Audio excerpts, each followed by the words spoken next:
کہو کافرو بھلا دیکھو تو اگر تم پر اللہ کا عذاب آ جائے یا قیامت آ موجود ہو تو کیا تم ایسی حالت میں اللہ کے سوا کسی اور کو پکارو گے؟ اگر سچے ہو تو بتاؤ۔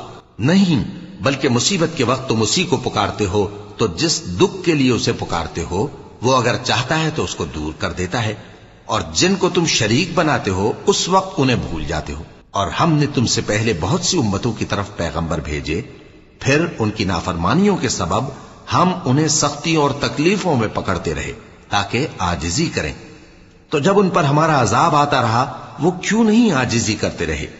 مگر ان کے تو دل ہی سخت ہو گئے تھے، اور جو کام وہ کرتے تھے شیطان ان کو ان کی نظروں میں آراستہ کر دکھاتا تھا۔ پھر جب انہوں نے اس نصیحت کو جو ان کو کی گئی تھی فراموش کر دیا تو ہم نے ان پر ہر چیز کے دروازے کھول دیے، یہاں تک کہ جب ان چیزوں سے جو ان کو دی گئی تھیں خوب خوش ہو گئے تو ہم نے ان کو